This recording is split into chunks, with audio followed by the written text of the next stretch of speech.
After the divorce was finalized, Victoria tossed a debit card in front of me. For the last 3 years. Call it severance. Now, get out. Her voice was glacial, like she was firing a butler who'd served her for 3 years. Her snobbish mother, Sharon, stood beside her, adding a vicious twist of a knife. The Davenports aren't cheap. Take the money, buy a little house somewhere in the middle of nowhere.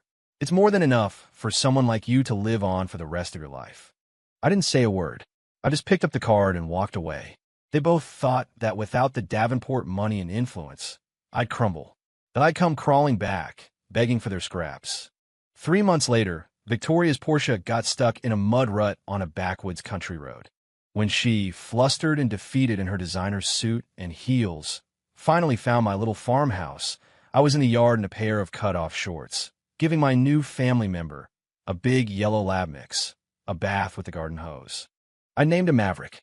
Spotting Victoria, Maverick shook his entire body, sending a spray of water everywhere, and then bounded toward her with a happy bark. A shriek echoed through the valley. One outside the county courthouse, the grand stone facade felt oppressive. Victoria threw the card on the ground, the plastic skittering across the concrete with a grating hiss. "Don't play dead, Ethan. Take the money and get lost." Her mother, Sharon, stood with her arms crossed, looking down her nose at me. "You heard her. Victoria is being generous, giving you severance. We always treat our employees well at Davenport Industries." I bent down and picked up the card. As my fingers closed around the cool plastic, the last lingering warmth of our 3-year marriage evaporated completely.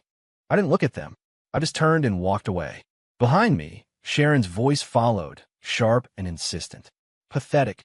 I'd like to see how you survive without us. I give it 3 months before you're back, begging us to take you in." I didn't break my stride. I didn't go back to the penthouse we'd lived in for 3 years. It wasn't a home. It was the Davenport residence, and I was just its most senior servant. I went straight to Penn Station and bought a ticket for the first train heading north to Vermont. As the train pulled away, the skyscrapers of New York City shrank behind me, eventually blurring into a gray smudge on the horizon. I leaned my head against the window and let out a long, slow breath. It felt heavy and stale, like I was exhaling 3 years of suffocating pressure. I was free.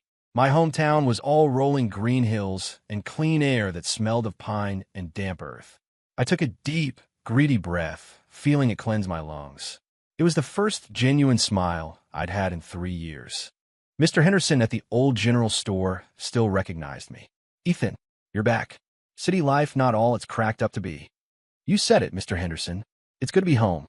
I used $50,000 from the card to rent an old farmhouse with a big yard at the edge of town with a 10-year lease. The remaining $150,000 was more than enough to fix it up. The yard was choked with weeds half as tall as I was. I spent a full day clearing them out. That evening, heading to the store for supplies, I saw a scrawny yellow dog. A few kids were throwing rocks at it. The dog was whimpering, huddled in a corner, but its eyes held a stubborn glint of defiance. I shooed the kids away and pulled a beef jerky stick from my pocket. It watched me warily, not daring to come closer. I broke the jerky into pieces, set it on the ground, and took a few steps back. After a long moment of hesitation, it darted forward and devoured the pieces in seconds. When it finished, it looked up at me with dark, intelligent eyes. "Want to come home with me?" It seemed to understand, giving a tentative wag of its tail. I led it back to the shabby but clean farmhouse. The next day, I took him to the vet in the next town over. The vet said he was a little malnourished, but perfectly healthy, a smart lab mix. On the ride home, I gave him a name. "From now on, you're Maverick." He sat on the seat of my old ATV, looking out at the road ahead with an air of dignified importance, as if he were surveying his own kingdom. Back home, I started tilling the yard, planning out a vegetable garden. Maverick trotted at my heels, following me everywhere. When I cooked, he'd lie by the kitchen doorway, his tail sweeping a steady rhythm on the wooden floor. That night, lying in bed, I listened to the sound of crickets outside my window and the soft, even breathing of Maverick asleep on the rug. A profound sense of peace washed over me. That $200,000 hadn't been severance. It was the price of my freedom, the buyout of fantasy I'd mistaken for love. and it was worth every penny. To the first week I was gone, Victoria didn't think much of it, except that when she woke up, there was no perfectly brewed coffee waiting on her nightstand. In her walk-in closet, no suit had been selected and steamed for the day, no tie perfectly matched. She frowned, annoyed, and pulled something at random from the rack. She dismissed it as a minor inconvenience. 2 weeks later, the penthouse was overflowing with takeout containers. The new housekeeper was terrified of her, unable to even get the temperature of her latte right. "Ms. Davenport, your latte." Victoria took a sip and immediately spat it out. It was scalding. "Ethan used a thermometer. Can't you do that?" The housekeeper turned pale with fear. Victoria looked at the woman's terrified face and was suddenly at a loss for words. It was true. Ethan would have. Everything Ethan did, she had simply taken for granted. That night, her stress-induced gastritis flared up. She was curled in a ball on her bed, stomach cramping. Her assistant rushed over with her medication and handed her a glass of ice water. A wave of nausea rolled through her. "Get out!" After she yelled, she was alone in the cavernous room. In the darkness, she remembered every other time the pain had hit. Ethan would always appear instantly with a glass of warm water, placing the pills in her hand, and then gently rubbing her stomach with his warm, dry hands. She hadn't realized how long it had been since she'd felt that sense of calm. She picked up her phone, intending to call me. Her thumb hovered over the number she knew by heart, but she couldn't bring herself to press it. She was the one who told me to get lost. Just then, a call came in from her mother, Sharon. "Victoria, your father's prize-winning orchids are dying. That new gardener is useless. And the new housekeeper, the food she makes is absolute garbage. That Ethan, what an ungrateful bastard. Good riddance. But now the whole house is a mess." Sharon ranted on. For the first time, Victoria didn't agree with her mother's complaints. She hung up and stared at the ceiling. The annoyance she'd been feeling had morphed into a strange, hollow ache. She chalked it up to the absence of a competent executive assistant. She needed that man, Ethan Clark, to come back and restore order to her life. She had her assistant look into my whereabouts. "Ms. Davenport, I found him. Mr. Clark went back to his hometown in Vermont. He's renting an old farmhouse." "Vermont." Victoria let out a short, contemptuous laugh. "No ambition." Though she said it with disdain, that night, she found herself opening the photo gallery on her phone. There was only one picture of us together. I had taken it as a selfie. In it, she was focused on a document, and I was peeking over her shoulder, grinning like an idiot. She stared at the photo for a long time. The next day, she made a decision. She would go to Vermont herself and persuade her disobedient employee to return. She couldn't believe that roughing it in the countryside could possibly be better than being by her side. 3. The dirt roads of rural Vermont were a nightmare for a Porsche. Victoria's car finally surrendered before a massive mud puddle. She was wearing a pristine white Chanel suit and 4-inch Jimmy Choo heels. She stared at the muddy track ahead, her brow furrowed in a tight knot. Finally, she slipped off her heels, and barefoot, she began to walk, her steps hesitant and clumsy. By the time she found my farmhouse, she was a wreck. I was in the yard, shirtless in cut-off shorts, hosing down Maverick. Water sprayed from the hose, and Maverick wagged his tail in delight. Under the afternoon sun, the man and his dog were a picture of laid-back harmony. Victoria stood at the gate, watching, and an inexplicable rage burned in her chest. She couldn't understand it. How could I be this happy without her?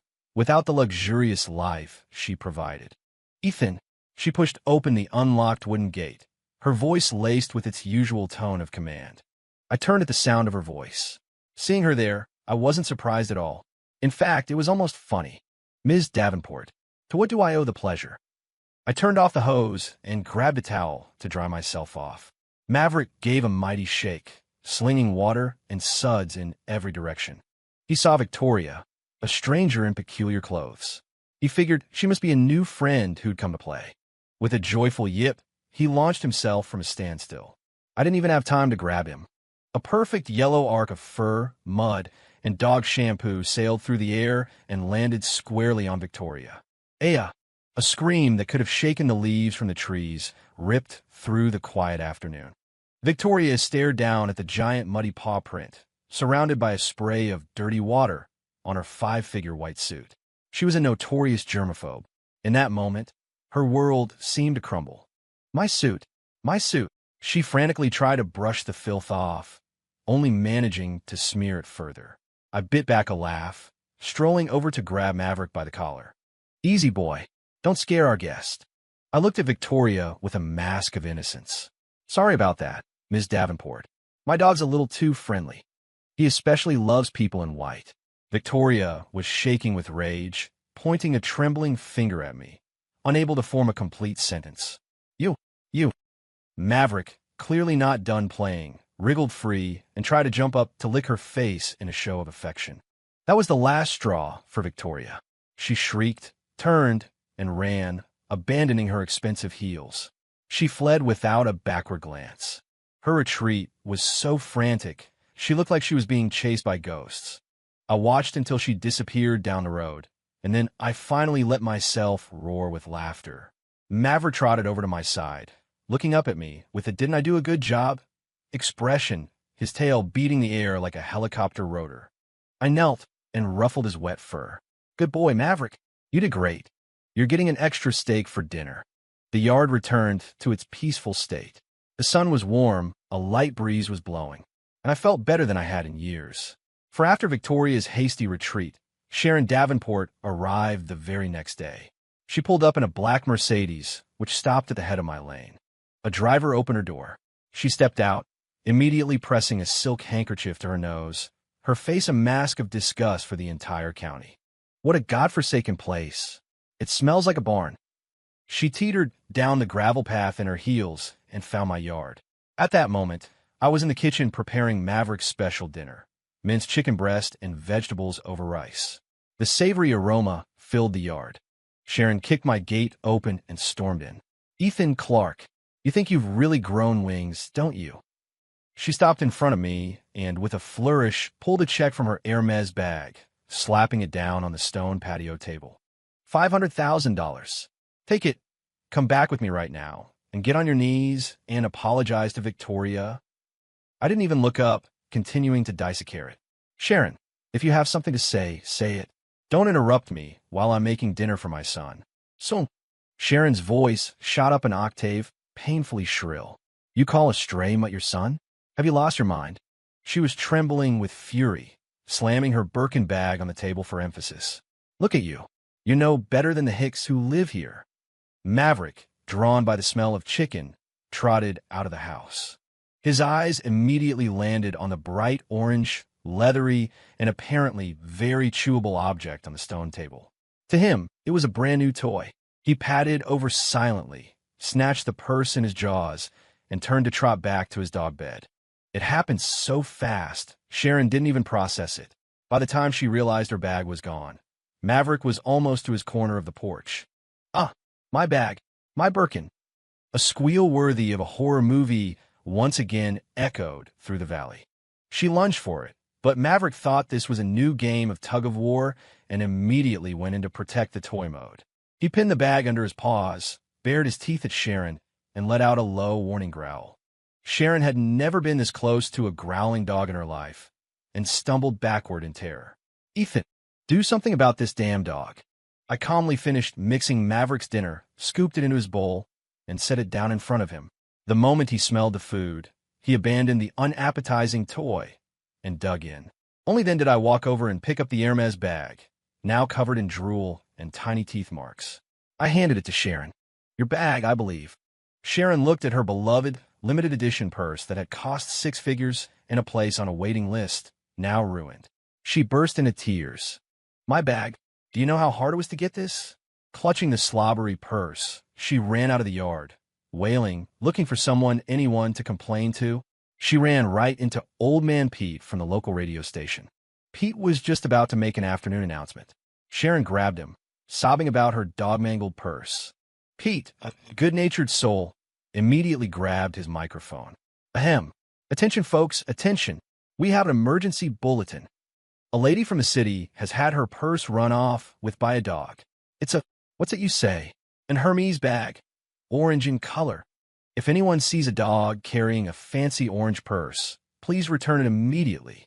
The owner is very upset. The announcement boomed from speakers all over the small town. Farmers in their fields paused, looking around in amusement. Whose dog is so fashionable it's carrying a designer bag? City folks are something else. Standing by the radio station, hearing the town-wide APB on her bag, Sharon's face turned a shade of deep crimson. She felt the eyes of the entire town on her, mocking her. Finally, she couldn't take it anymore. She covered her face and fled, escaping the village that had brought her nothing but humiliation. I sat in my yard, sipping a glass of iced tea and listening to the distant broadcast, feeling a renewed sense of peace. Maverick, having finished his dinner, lay at my feet and let out a contented burp. Truly my best boy. 5 after Victoria and Sharon's consecutive defeats, the Davenport family went quiet for a few days. I thought they had finally given up. I should have known better. The third visitor was my former father-in-law, Robert Davenport. He wasn't like his sharp-tongued wife. He was a refined, almost academic-looking businessman who rarely spoke at home. But on occasion, when Sharon's tirades against me went too far, he would quietly interject. "That's enough, Sharon." That was all. But for me, in that house, it was the only warmth I ever received. So, when he showed up carrying a bottle of expensive single malt scotch and a brand new set of fishing gear, I didn't immediately turn him away. He set the items on the stone table and sighed. "Ethan, your aunt's temper. Don't take it to heart. We all know how much you did for the family these past 3 years. Come home. I'll have Victoria apologize to you." His posture was humble, his tone sincere. But I knew this was just another tactic, a velvet glove version of the same demand. "I'm doing well here, Robert," I said, politely declining. "Well, living in a place like this." He looked around the rustic yard, his brow furrowing slightly. "You're a talented man, Ethan. You shouldn't be wasting away here. Come back with me. There's a vice president position at the company waiting for you." The same old story, measuring a man's worth by his title and salary. I smiled but didn't take the bait. Still, out of respect for his past kindness, I picked up the fishing gear he'd brought. "It's not often you visit, Robert. How about I take you down to the creek? The fish are biting this time of day." His face lit up, thinking I was starting to cave. "Excellent, excellent." I led the way, with Maverick trotting behind us, down to the local fishing spot. We set up our chairs on the bank and cast our lines. Robert began his gentle offensive. He spoke of when I first married into the family, how he always saw my potential. He talked about Victoria, claiming she cared for me deeply but was just bad at expressing it. He said the penthouse felt empty and cold without me. I listened, half dozing. 3 years ago, these words might have moved me. Now they just sounded hollow. Maverick sat beside us, quiet at first. But it wasn't long before his attention was captured by the box of expensive bait Robert had brought. It was made with some proprietary formula and smelled delicious. Maverick assumed it was a special treat brought just for him.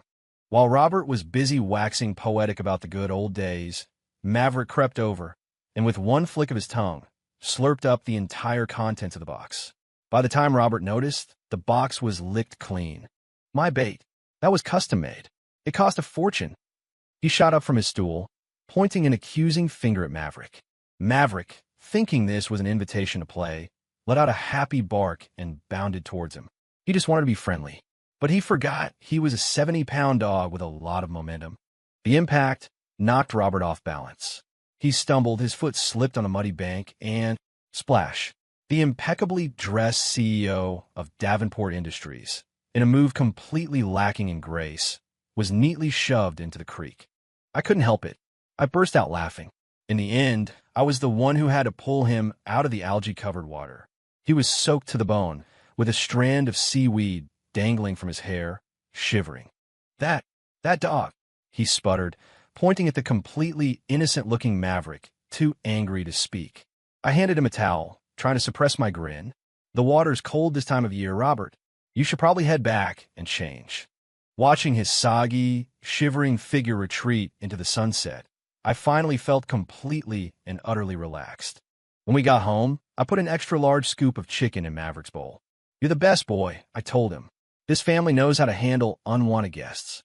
That took care of the whole clan, one by one. 6, I assumed that after the entire Davenport trio had struck out, they would finally leave me in peace. But I had underestimated Victoria's obsessive need for control. A week later, A black SUV pulled up at the edge of town. Victoria, Sharon, and Robert. The whole family got out. They had learned their lesson this time. All three were dressed in practical sportswear and sneakers. Sharon was even holding a bag of expensive, imported dog treats, though she still had her nose pinched in disgust. It looked like they were digging in for a long siege. However, before they even reached my farmhouse, they saw something on the path ahead that stopped them in their tracks. I was talking with a young woman. Her name was Chloe, the new vet in town. Maverick had gotten into a scuffle with a goose a few days prior and ended up with a nick on his paw. Chloe had been the one to patch him up. She adored Maverick, and the feeling was mutual. Right now, Chloe was crouched down, stroking Maverick's head. The same dog who had faced down her entire family was as docile as a kitten under her touch, his eyes closed in blissful contentment. Chloe smiled and handed me a basket of fresh vegetables. "Ethan, my mom picked these from her garden for you," she said. "She said the pickles you gave us were the best she's ever had." I took the basket, my own smile coming easily. "Your mom is too kind.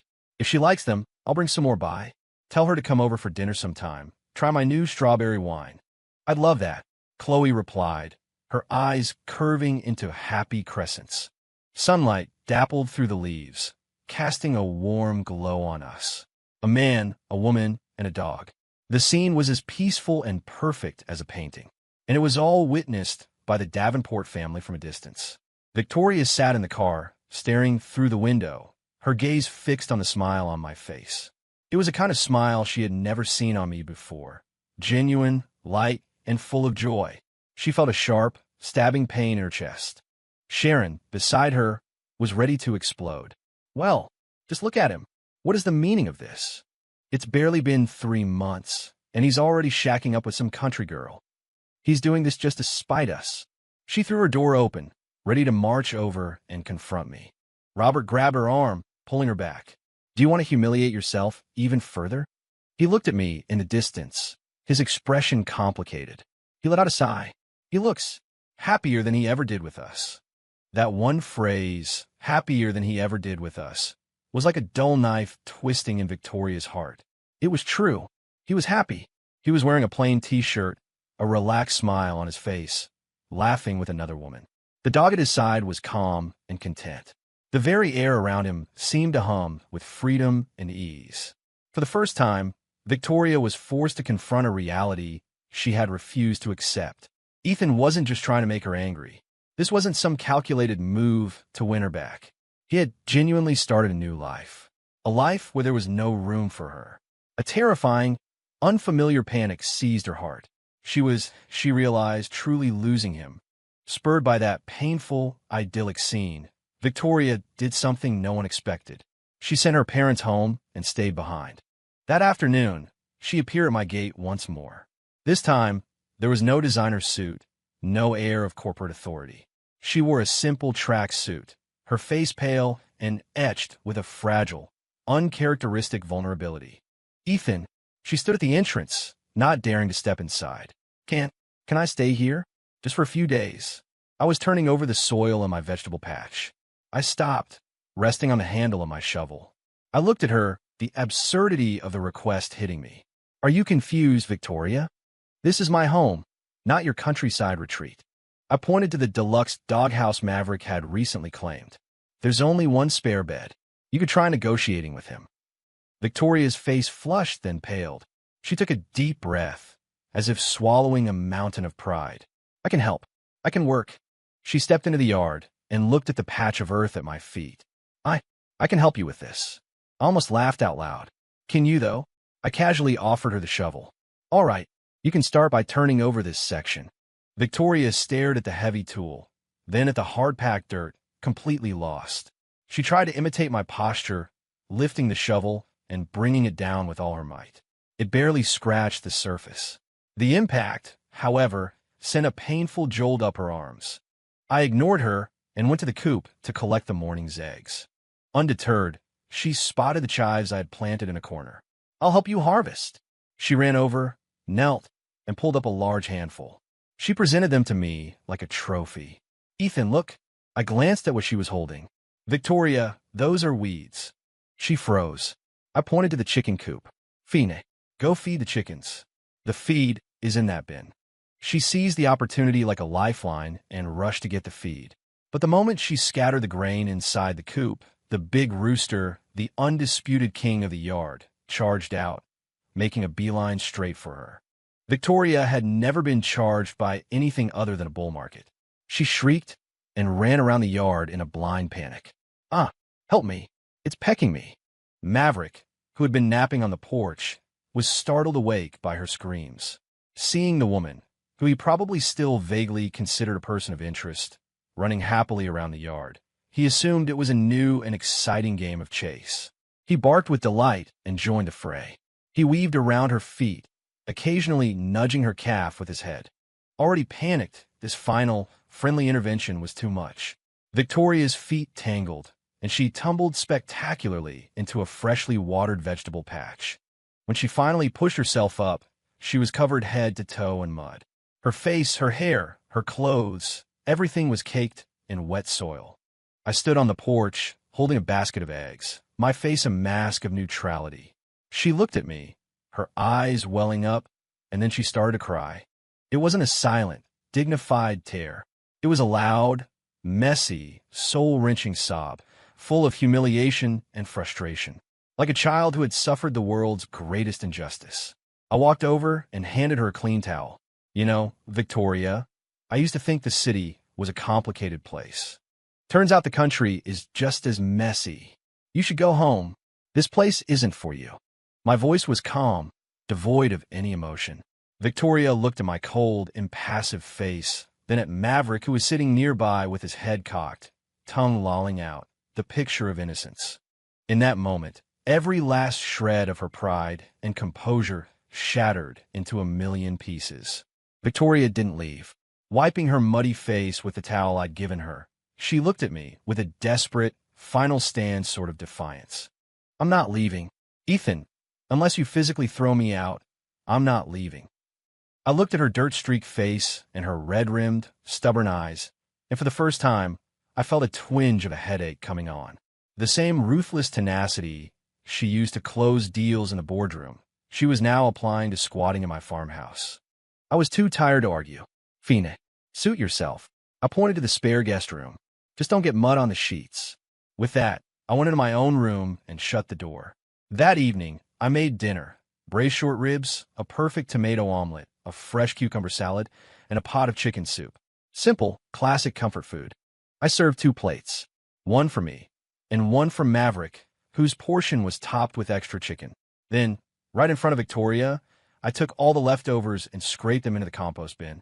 Victoria hadn't eaten since that morning, and her stomach was audibly growling. She watched me discard the delicious, fragrant food without a second glance. Her lips parted as if to say something, but in the end, she remained silent. She just quietly retreated to the guest room. Later that night, deep in sleep, I was woken by a low, rumbling growl. It was Maverick. He was usually a silent sleeper, only making noise if something was wrong. Instantly alert, I slipped out of bed and crept to my door. Through the crack, I saw a shadow in the hallway. It was Victoria. She was tiptoeing toward my bedroom door, her hand raised to knock. But Maverick, who slept on the rug outside my door, was already on his feet. He didn't bark. He simply blocked the entrance to my room, a warning growl vibrating in his chest. In the dim light of the hallway, his eyes seemed to glow. Victoria froze, not daring to move. When she tried to take a step forward, Maverick advanced, baring his teeth.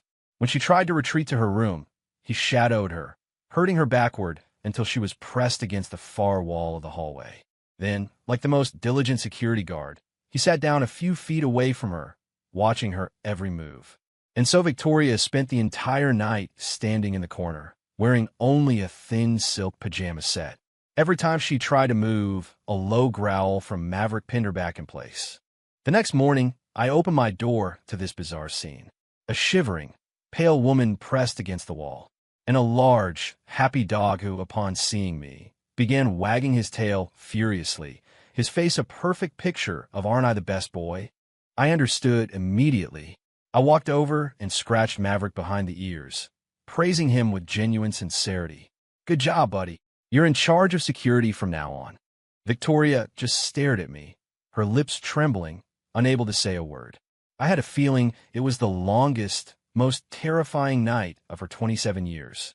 9 after a full night of being held captive in a corner by my dog, Victoria's composure finally broke. She watched me praise Maverick, a look of paternal pride on my face, and her emotions erupted. "Ethan," her voice was raw and cracked with tears. "Do you have to be this cruel to me? We were married, for God's sake." I was in the yard, setting up a trellis for my climbing beans. I set down the bamboo pole and turned to face her, my expression calm and serious for the first time since she'd arrived. "You're mistaken again, Victoria. We weren't married. You were the CEO, and I was your employee. An employee who signed a 3-year contract for a 24/7, no vacation, all-inclusive position. Now, my contract is up. It resigned." Victoria was stunned into silence. She had never expected me to say something like that. "When did I ever treat you like an employee?" she demanded, her voice rising in defense. I laughed. It was a hollow sound, empty of warmth. "Last winter, I had a 103-degree fever. You shook me awake in the middle of the night, not to ask how I was feeling, but to make sure I remembered that you were lactose intolerant and couldn't have milk in the breakfast pastries for your 8 a.m. meeting. On the anniversary of my parents' death, I asked for 1 day off to visit their graves. You called me an hour later and told me to get to the airport immediately to pick up an important client because your driver was stuck in traffic. On our 3rd wedding anniversary, you completely forgot, but you remembered the birthdays of every single one of your business partners and had your assistant buy them gifts a month in advance." With every sentence I spoke, the color drained further from her face. These were incidents she had either forgotten or never considered important in the first place. Now, laid bare, each one was like a slap across the face. "You never needed a husband, Victoria. You needed a live-in executive assistant who knew all your habits, managed your entire personal life, and required 0 emotional investment. That $200,000 wasn't your severance pay for me. It was the money I paid myself for 3 years of my life, my youth, and my dignity. And now I have my freedom, and I'm enjoying it." My voice never rose. I spoke as if I were reciting facts from a report. But every word landed with the weight of a stone, crushing the last of her defenses. She slid down the wall, her body slumping in defeat. I'm just not good at expressing my feelings," she stammered, a final, weak attempt at an excuse. "My work is so demanding." I shook my head, cutting her off.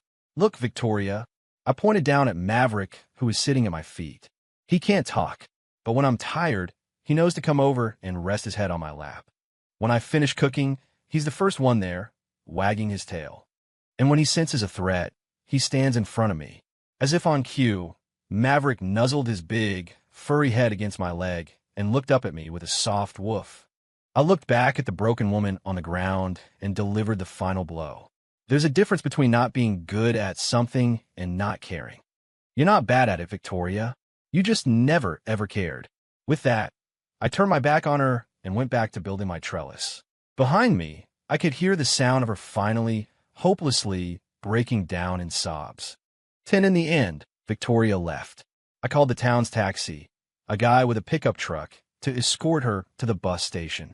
She didn't say a word as she left, just gave me one last, long look. In her eyes, I saw regret, pain, and a kind of bleak despair I couldn't quite name. Her departure restored the peace to my life. Maverick and I fell into a comfortable, happy routine. The vegetables I had planted in the spring were flourishing under the summer sun. Cucumbers, tomatoes, and green beans hung heavy on their vines, more than we could ever eat. I started pickling the surplus, making jams and sauces, and sharing them with my neighbors. Mr. Henderson's grandson became addicted to my homemade ketchup. Brenda from down the road swore my pickled green beans were better than her own mother's. And Chloe, the vet, became a regular visitor. She often stopped by under the guise of checking up on Maverick, but usually ended up staying for dinner. Before long, the friendly town gossip started. "Ethan, that Chloe is a wonderful girl. Pretty as a picture and kind, too," Brenda told me one afternoon, catching me at my front gate. "You two look real nice together."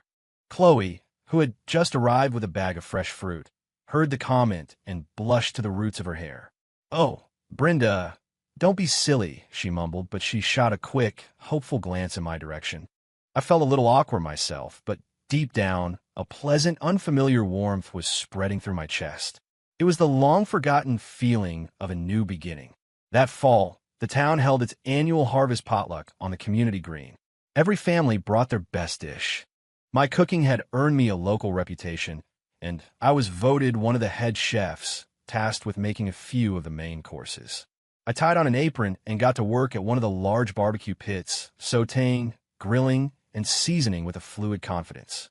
The townspeople gathered around, impressed. Chloe was right by my side, handing me plates, washing vegetables, my indispensable sous chef.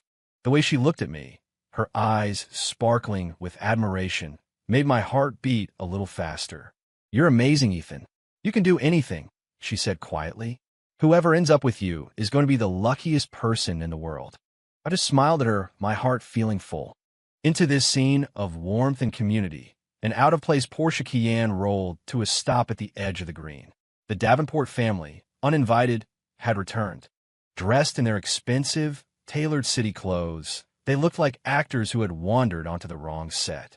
They saw me, the center of attention, laughing and surrounded by friends. They saw the lovely woman by my side, gently wiping a smudge of sauce from my cheek. They heard the friendly calls of Ethan and the good-natured teasing about Chloe and me. Sharon's face turned thunderous, and she started to move forward. Robert grabbed her arm, hissing, "What do you think you're doing? Haven't you made enough of a scene?" Victoria just stood there, frozen. She watched the man who had once existed only to cater to her every need. Now he was the heart of a community, his smile genuine and bright. That happiness was so real, so radiant, it was like staring into the sun. My eyes swept across the crowd and landed on them. Our gazes met. I didn't flinch or show any emotion. I simply gave a brief, polite nod of acknowledgement, then turned my attention back to Chloe, as if the Davenports were nothing more than strangers passing through. That look, the polite indifference, the complete lack of recognition of our shared past, was the final straw. Victoria finally understood. She hadn't just lost a man who was good to her. She had lost a world of warmth and connection that she had once disdained and now could never hope to enter. 11 Life has a funny way of surprising you. Chloe, noticing I was always taking goofy videos of Maverick, suggested I post them online. "He's so funny, Ethan. I bet people would love him." On a whim, I edited a few short clips and uploaded them to TikTok. One was of Maverick discovering a mud puddle and joyfully turning himself into a chocolate-colored monster. Another was him trying to herd the neighbor's rooster and getting chased across the yard in a flurry of feathers. A third showed him attempting a stealth mission to steal a piece of grilled chicken off the counter, only to be caught red-handed, his face a mask of comical guilt. I woke up the next morning to my phone buzzing nonstop. The videos had gone viral. LMAO, this dog is a natural comedian. The ultimate stress relief. I feel so much better after watching this. We need more Maverick content. In a matter of days, my account had hundreds of thousands of followers. Maverick was a star. In the comments, people became fascinated with the glimpses of my life in the country. Those tomatoes in the background look incredible. I would literally pay to eat a meal cooked by this guy. "Do you sell those pickles you're always making? Shut up and take my money." With Chloe's encouragement, I decided to try a live stream. I was nervous at first, but when I went live, the screen filled with comments of, "Maverick, where's Maverick?" And I instantly relaxed. I cooked dinner, chatting with the viewers as I went. Maverick hung out at my feet, occasionally poking his head into the frame or causing some minor, lovable chaos. The atmosphere was electric. The small batch of organic vegetables, homemade pickles, and fruit wines I'd listed for sale sold out in minutes. My income from that one night was several times more than the severance Victoria had given me. I seized the opportunity. I used the profits to lease more land from my neighbors and expand my garden. I registered a brand name, Ethan's Homestead. The man the Davenports had looked down on as a kept husband, a freeloader, had become a popular lifestyle influencer and the owner of a thriving small business. My life was flourishing. Meanwhile, Victoria's world was beginning to crumble. Davenport Industries was in crisis. A major green energy project she had personally championed, against the advice of her board, was failing. The initial risk assessment, A meticulous, data-driven report of the kind I used to spend weeks preparing for her had been rushed and flawed. Now, the funding had collapsed, and the company's stock was in freefall. One night, after another grueling day of damage control, Victoria was decompressing by scrolling through the financial news on her tablet. A headline caught her eye: an interview on a popular business site, From Wall Street to the Farmstead, the unlikely economics of Ethan Clark and his dog, Maverick. In the video, I was sitting in my sun-drenched yard, wearing a simple linen shirt, confidently and articulately explaining my business philosophy of sustainable, direct-to-consumer agriculture. Maverick was snoozing peacefully at my feet. The interviewer asked, "Mr. Clark, many people are fascinated by your story. What made you give up a life of luxury in the city to return to your rural roots?" I smiled a calm, easy smile. I was looking for something real. In the city, I felt like a machine running on someone else's code. Out here, for the first time in a long time, I feel like I'm actually alive. Victoria stared at the man on the screen, poised, articulate, a light in his eyes she'd never seen before. He was a complete stranger, and she realized, with a sickening, delayed horror, what she had done. She thought she had discarded a butler, an assistant. What she had actually thrown away was a diamond in the rough. And now, that diamond was being polished by someone else. She didn't even have the right to get close enough to see it shine. 12 Ethan's homestead grew bigger than I could have imagined. Our reputation for quality and authenticity allowed us to break into the high-end organic market. It even attracted the attention of Davenport Industries. Victoria's company was looking to source artisanal products for their high-value corporate gift baskets, and my farm was a perfect fit for their brand. And so, it came to be that we had our first formal meeting since the divorce. The location was my new office, converted from a wing of the old farmhouse, with rustic wooden beams and large windows overlooking the fields. Victoria, as the head of her division, led the team herself. She was dressed in a sharp, powerful business suit, her makeup flawless. She had resumed her persona of the untouchable Ice Queen CEO. But the deep exhaustion under her eyes was something no amount of concealer could hide. I sat at the head of the long wooden table in a simple cotton shirt, calmly presenting my products and my business plan. I was confident, clear, and in control. I was a world away from the man who, for 3 years, had been afraid to even speak up in her presence. Throughout the entire presentation, Victoria barely said a word. She just watched me. Her gaze was a complex mixture of emotions I couldn't begin to unravel. After the meeting, her team filed out. She remained behind. The office was quiet, the only sound the buzzing of a bee against the window pane. "Ethan," her voice was husky. Can we ever go back?" I smiled then, a genuine smile born not of malice, but of the sheer absurdity of the question. I shook my head. "You have to look forward, Victoria. The past is the past." The faint light in her eyes flickered and died. Just then, the office door swung open. Chloe came in with a steaming mug of tea. "Ethan, I figured you'd be thirsty after all that talking." She placed the mug by my hand, and then, in a gesture of easy intimacy, reached over and smoothed the slightly rumpled collar of my shirt. The movement was natural, affectionate, and deeply familiar. I reached up and took her hand in mine, giving it a gentle squeeze. "Thanks," I said, my voice soft. No more words were needed. We understood each other perfectly. Maverick appeared from under the table, trotting over to Chloe and resting his head on her knee, nudging her affectionately. He looked at me, then at Chloe, and then settled onto the floor with a contented sigh. His expression was clear. "This is my family. This is my home." Victoria watched the scene unfold. Me, Chloe, and the dog. The three of us formed a perfect, seamless, and impenetrable circle of warmth and belonging. A world she could never, ever break into. Her last, desperate, foolish hope finally crumbled into dust. She stood up, her movement stiff. She gave me one final look. It was a look of pain, of regret, of bitter envy, and finally, of hollow resignation. "I hope you'll be happy," she said. And with those 4 words, she turned and walked away, her silhouette small and lonely against the bright afternoon light. I didn't watch her go. I saw her car pull away, winding down the country road until it was just a speck in the distance. Outside my window, the sun was beginning to set, painting the sky in shades of orange and pink. From the house, I could smell dinner starting to cook. Chloe was in the kitchen, and Maverick was in the yard, chasing fireflies. I held the warm mug in my hands, feeling the profound peace of this simple, beautiful life. This was everything I had ever wanted. My world was finally my own. And in this world, there were no unwelcome visitors.